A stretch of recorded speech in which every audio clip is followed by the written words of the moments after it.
जब राम और लक्ष्मण वानर सेना समेत सीता जी की खोज कर रहे थे, उस समय एक ऐसा क्षण आया जब सभी भारत के दक्षिणी तट पर आकर रुक गए। दूर दूर तक फैला समुंदर और उसके अलावा कुछ नहीं दिखाई दे रहा था। तब हनुमान समुंदर के ऊपर से उड़ते हुए सीता को ढूंढने लंका पहुंचे। लंका पहुंचकर वो सीता की तलाश करने लगे। कहाँ है माता सीता? तभी उन्हें अशोक वाटिका दिखाई दी।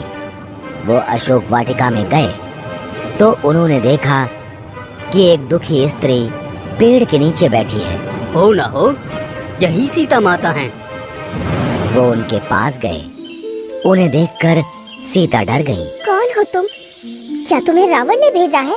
नहीं माता, मुझे प्रभु श्री राम ने भेजा है। मैं रामदूत हनुमान हूँ। नहीं, तुम रामदूत नहीं हो सकते। तुम अवश्य ही रावण के कोई मायावी राक्षस हो और भेष बदल कर आए हो।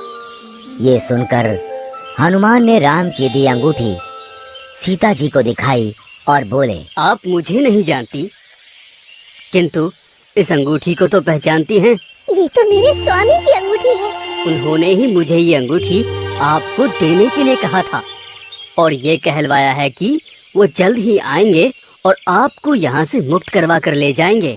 ये चूड़ामणि श्री राम को दे देना और उनसे कहना कि उनकी सीता उनकी प्रतीक्षा कर रही है। चूड़ामणि लेकर हनुमान जी ने सीता जी से कहा, माता मुझे बहुत भूख लग रही है, इसलिए अगर आपकी आज्ञा हो तो क्या मैं इस वाटिका से कुछ फल खा सकता हूँ? अवश्य हनुमान, तुम जितने चाहो उतने फल खा सकते हो। सीता जी से आज्ञा पाकर हनुमान एक पेड़ से दूसरे पेड़ पर कूदते हुए मीठे फल खाने लगे।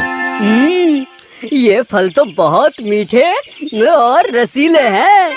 इस बीच उन्होंने वाटिका के बहुत से वृक्ष उखाड़ दिए। ये देखकर वाटिका की देखरेख करने वाले सैनिक हनुमान को रोकने आए। रुक जाओ वानर, तुम मुझे खाना खाने से रोकते हो? ये कहकर हनुमान ने उन राक्षसों को उठाकर जमीन पर पटक दिया। लंकेश! इसके बाद और भी बहुत से राक्षस हनुमान से युद्ध करने आए, किंतु हनुमान ने एक एक कर उन सभी को धूल चटा दी।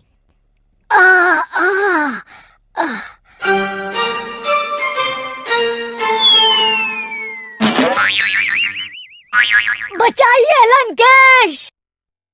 ये सूचना जब लंका के राजा रावण के पास पहुंची तो उसने अपने पुत्र अक्षय से कहा, पुत्र अक्षय, तुम अभी जाओ और उस वानर को पकड़कर मेरे समक्ष लाओ।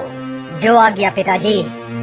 अक्षय राक्षस सेना के साथ वाटिका पहुंचा और हनुमान को ललकारते हुए बोला, लंकेश के पास जाने के लिए तैयार हो जाओ वानर।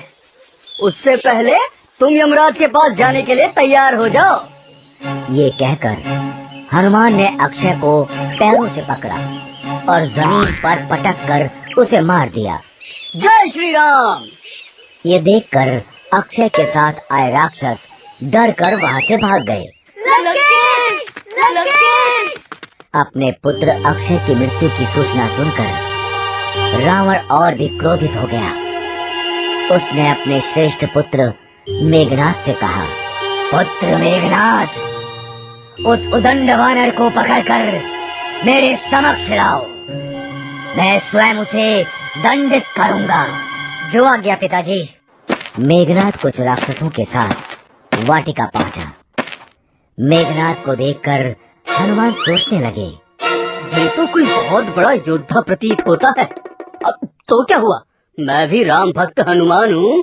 ये सोचकर हनुमान ने एक पेड़ उखाड़कर मेघनाद की तरफ फेंका। जय श्री राम!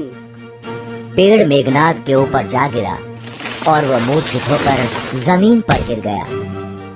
कुछ देर बाद मेघनाद उठा और हनुमान से युद्ध करने लगा, किंतु हनुमान बहुत आसानी से उसकी हर माया को काट देते। जय श्री राम। अंत में मेघनाद ने ब्रह्मास्त्र का आवाहन किया।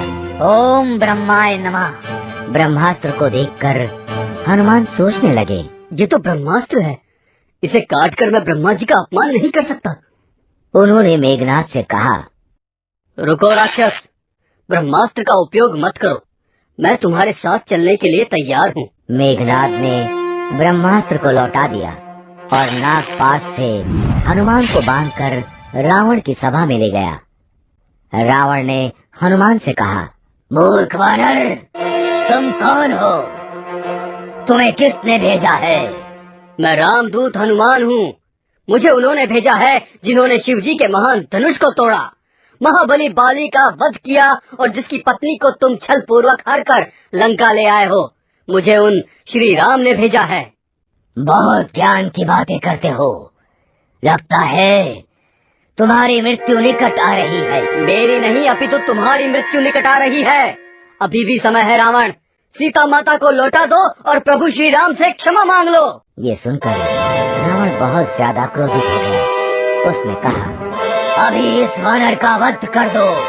तभी सभा में बैठे रावण के भाई विभीषण खड़े हुए और बोले, नहीं भैया, ये दूत है और किसी दूत को मारना नियमों के विरुद्ध है।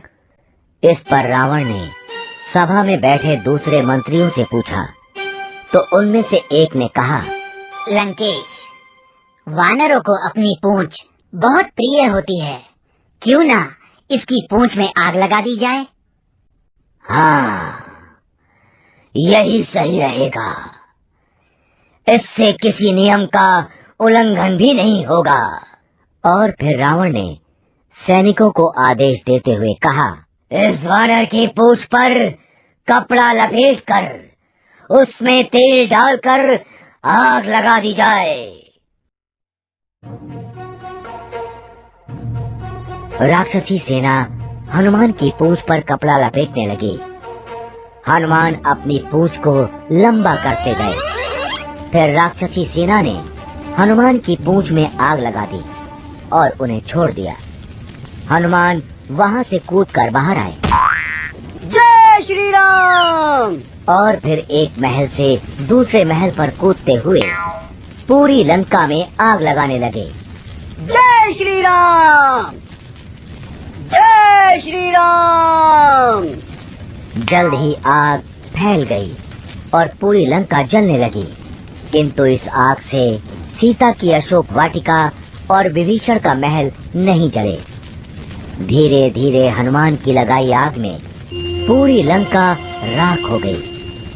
फिर हनुमान ने समुद्र में अपनी पूंछ पर लगी आग बुझाई और श्री राम का नाम लेते हुए वानर सेना की तरफ उड़ गए। जय श्री राम।